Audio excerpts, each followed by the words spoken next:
Well, hello there. I'm gonna start a series of videos on fluid mechanics and such topics as CFD, computational fluid dynamics, among other topics of interest of you and me on physics, mathematics, and engineering, and etc. Okay, so for those who don't know me, my name is Leonardo. I'm a civil engineer from Brazil. I've worked with computational fluid dynamics for almost 6 years now. I've done some research, academic research, and some worked on some projects as well. Okay, so on this video, we'll begin by talking about the Navier-Stokes equation and some common misconceptions regarding its interpretation, its use, and its limitations.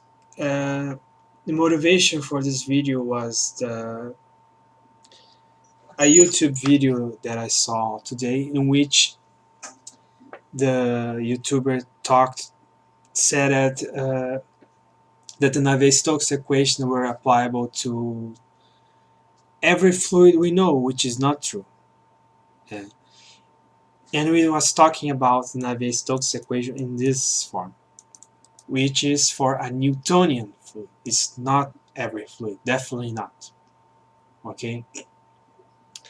By Newtonian fluid, we understand, we know that fluids like water, air, and oil in flowing typical conditions of Earth, it obeys to Newton's law of viscosity. But there are several fluids which do not. For example, toothpaste, even ketchup. Most food we eat do not obey to Newton's law of viscosity. So we call them non-Newtonian fluids. Okay. There are several more fluids which do not obey to this Newton law. Besides that, Navier-Stokes equation was deduced for an incompressible fluid, which is a fluid in which compressibility of the fluid is not relevant and appreciable. Okay, it's not. It, there are not considerable variations of the density of the fluid in space and time. Okay, so to understand these equations and where it came from, we have to look back at one of the most basic principles of physics and mechanics and dynamics and static, which is the Newton's second law.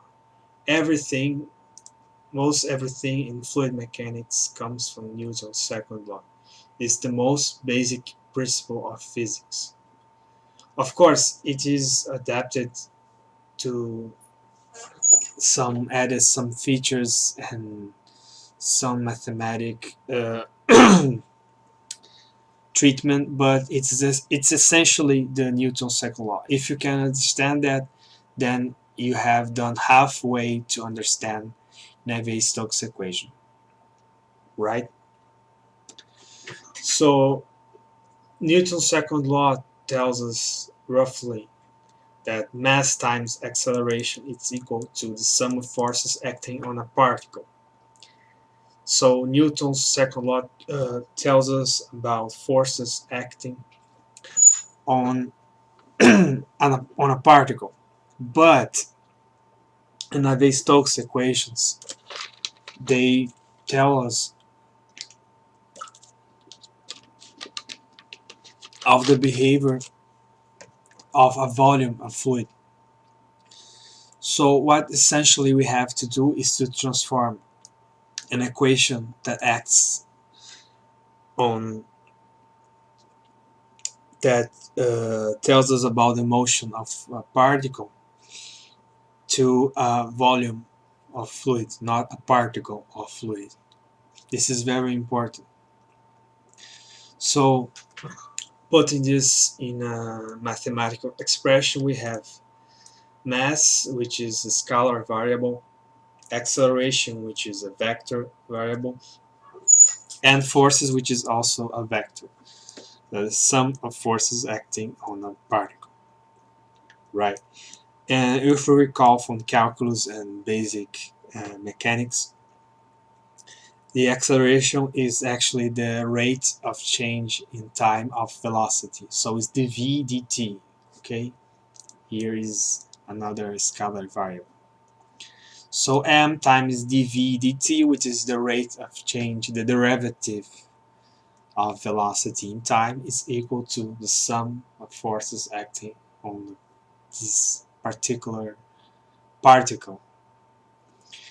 But if we want to transform this equation into an equation which regards the behavior of a volume, we have to divide this by V, which is the volume of fluid. Of course, here we are applying the continuum hypothesis, which is a topic for another video, right? So by applying the continuum hypothesis, dividing all this equation by V, we can notice that m divided by v, which is the volume of fluid, we obtain the density of the fluid on this particular volume. It's a very tiny volume of fluid. For example, in this flow here, which is a hydraulic jump on a reservoir by letting the water flow over a spillway, we are dividing this domain of study into tiny volumes of fluid. So we want to know the velocity and the pressure of this flow in every little point here, which is represented by a very small volume. Okay, so this is equal to the fluid density, which will vary or not alongside this domain. Here, in the case of water, it is constant. Okay, and here we will obtain another term of forces, which are the volumetric force. These are the forces acting on a volume of fluid. So here is denoted in small caps to differentiate from this one. Okay, so it is very important. The forces term on the Navier-Stokes equation are the volumetric force. So if you think in terms of units, if in Newton's law of motion, second law, we have Newton, which is the unit for force. Here we have newtons per meters cubic. Okay. So we now have to determine how to write this term and how to write this term. How do we get this from here? We already have the density, which is rho, here, which will be the acceleration term of the Navier-Stokes equation, the two accelerations, the temporal acceleration and the convective acceleration, and the sum of volumetric forces acting on a fluid, in which case it's the pressure and the viscosity force, but can be much more. So we'll begin by the acceleration term, deducing how do we get from this term to this one. Okay, so as you can see, v is a function of the three temporal coordinates here in Cartesian form. which is x, y, and z, the three axes, and time. So it's a vector function of four variables.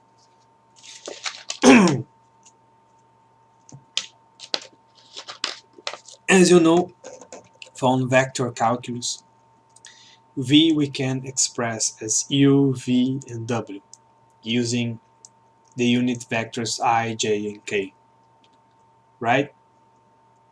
So when we apply the derivative, in this case the total derivative, we will see why we call it that way in a moment.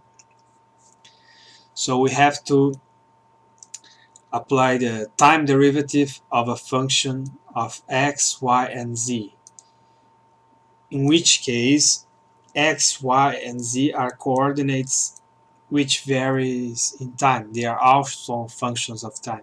So we now have to apply the chain rule. Here, when applying the derivative of time, we obtain the partial derivative of v dv dt, and here dv dx and dx dt because of the chain rule. Remember that x, y, and z are also functions of time. The rate of change of space in time is the velocity, is the definition of velocity. So we apply this to the three components of velocity in space, u, v, and w. And now we obtain dx, dt, dy, dt, dz, dt. Okay? Because v is a function of x, y, and z, and t. So we can write dx, dt, dy, dt, dz, dt as u, v, and w, as you can see here. So we can rewrite all these three terms here in a more compact form by using the Nabla operator. If you don't recall what the Nabla operator is, it is a vectorial operator in which we have the something we want to apply, dx, the function scalar or vectorial we want to apply, dy, and dz, right? So here we have in this part here our Nabla operator, as you can see. And here are the three components of velocity. So this, of course, we can write as vector v, the velocity, and this we can apply as the Nabla operator operating on the vector function of velocity. So a little bit of vector calculus here, no problem.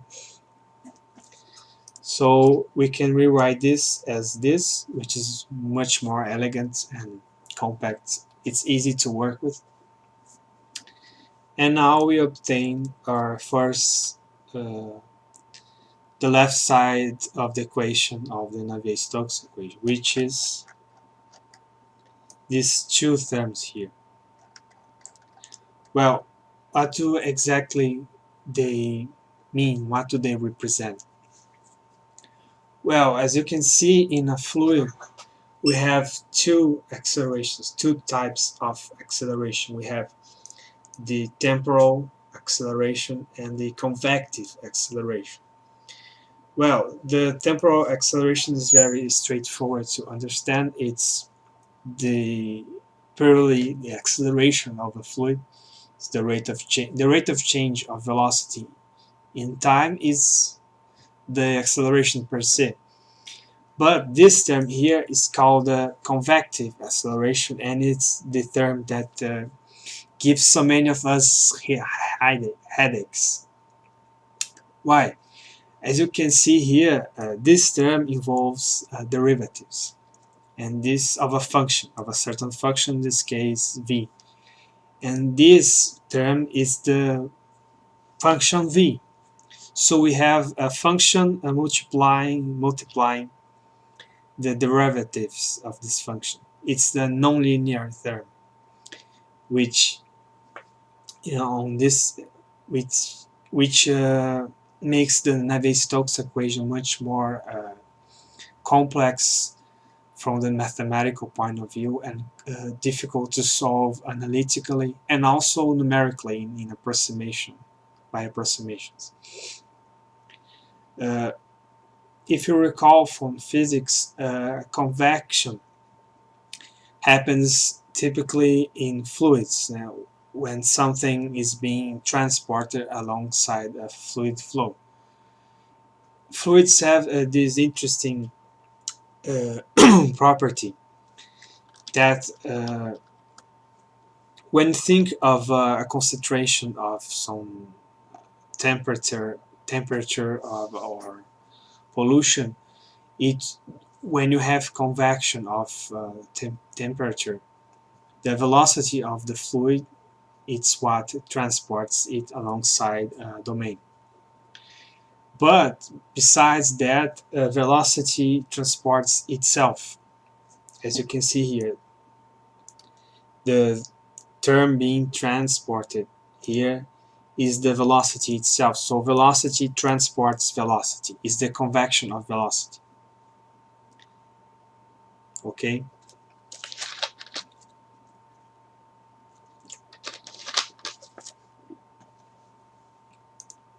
So moving forward, we can now deduce the force term, the sum of forces acting on a fluid, the volumetric force. It's important to note that.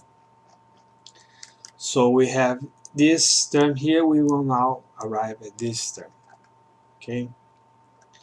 So recalling, we can have several forces acting on a fluid. Here we will only consider the pressure forces and the viscous forces, but there can be plenty more, like the Coriolis forces, the forces due to rotating motion on a rotating frame of reference. The surface tension forces, for example, the surface tension of in the interface of water and air flow. There can be many more. The gravity force, which pulls the fluid to the bottom, and so on. Electromagnetic forces. There can be plenty more forces acting on a fluid. Okay,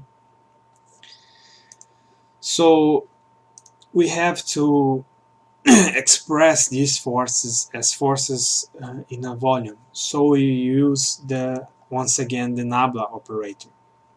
We have the nabla operator on the pressure forces, which is also a negative force due to the compression. Okay, and we have the viscous forces represented by the stress tensor. Well, this tensor, if you recall from tensor calculus, it has two, if we're talking about the 2D flow, a two-dimensional, or three-dimensional, it will have 9 components. It will have 4 if it is a two-dimensional, and 9 if it is three-dimensional, as you can see here. Well, what exactly is a tensor? Well, scalars and vectors are also tensors. A scalar is a tensor of order 0. A vector is a tensor of order 1. And this stress tensor here is a tensor of order 2. There can be higher orders, but we will not work here with tensors of higher orders.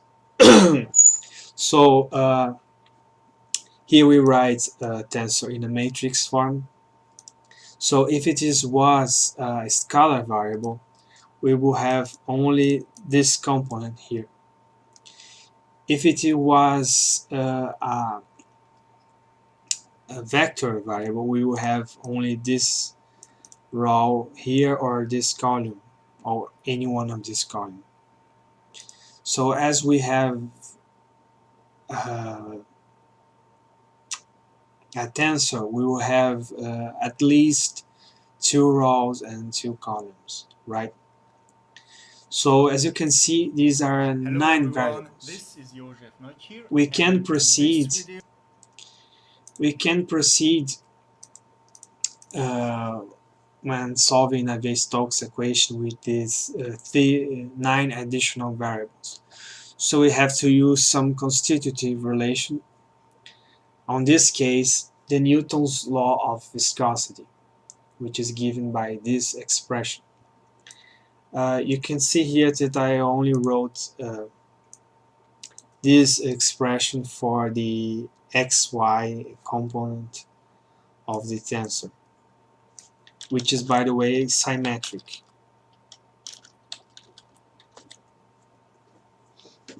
Right? But it can be deduced to the other terms of the tensor as well.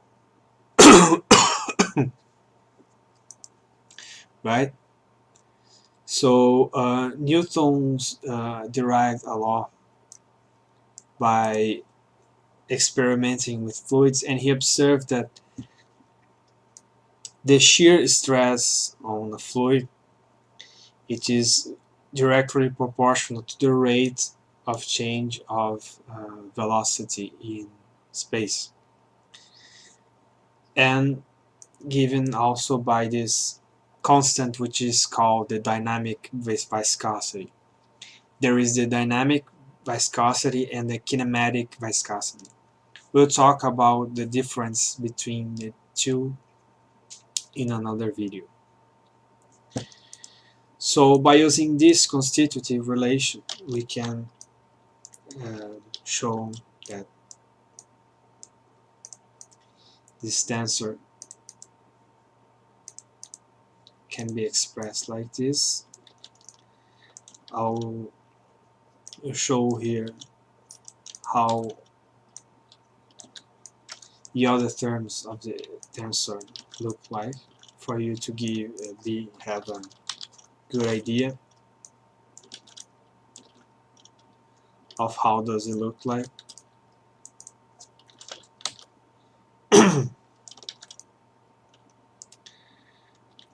X.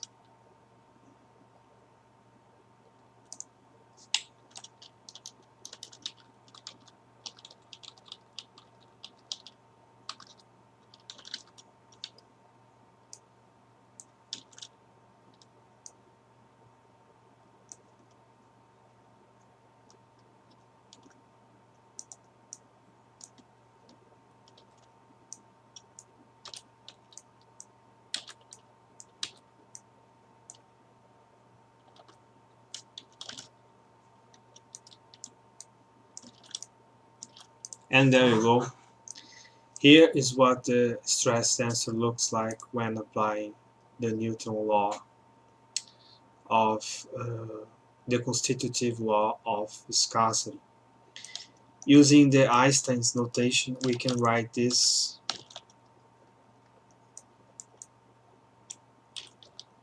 like this.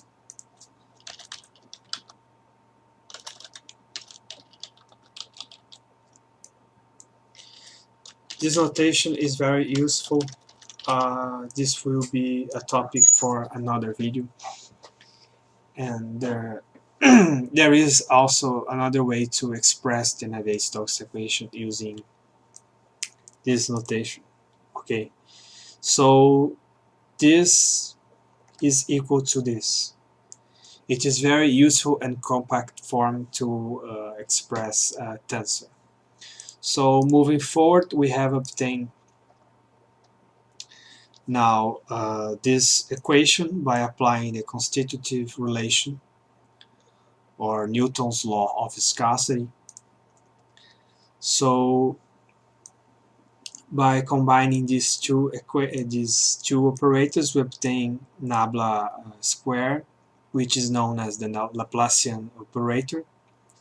And this is, as this is a constant, we can put it outside this expression, and we obtain the volumetric forces acting on a volume of fluid. So by combining these two, this one and this one, we now get finally the Navier-Stokes equation in the desired form. Well, from a mathematical point of view, this is a nonlinear partial and vector differential equation, and it is this equation is composed by actually three equations, because we have three components for velocity, because we're dealing with a three-dimensional space. So we have three variables for velocity and one for pressure. So which make these four variables, but three equations. We are missing one equation to the mathematical problem be fully determined alongside the boundary conditions on the limits of our domain of study. The boundary conditions will be a topic for another video. There are plenty of stuff to talk about the boundary conditions. So in order to the mathematical problem to be fully determined, we need some other equation,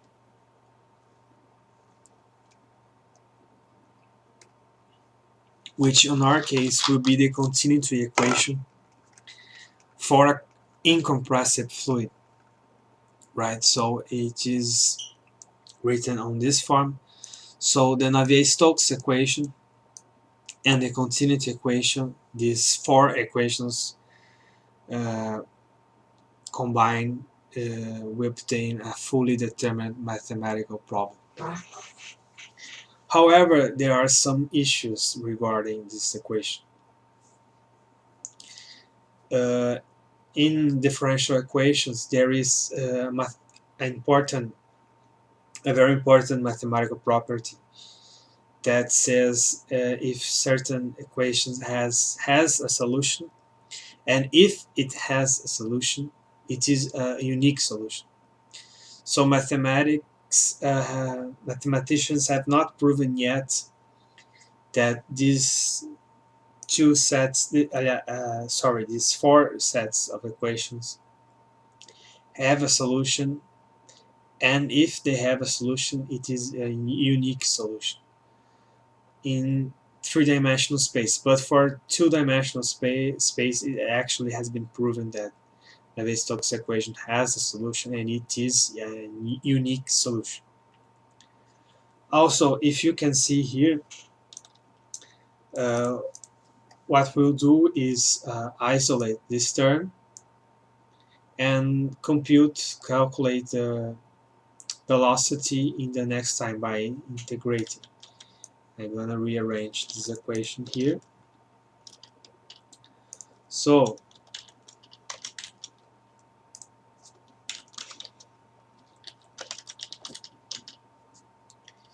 if we do this operation,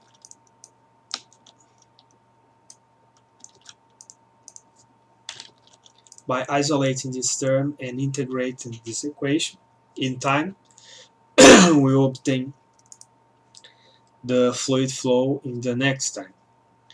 But how do we obtain pressure by knowing the initial conditions of pressure and velocity?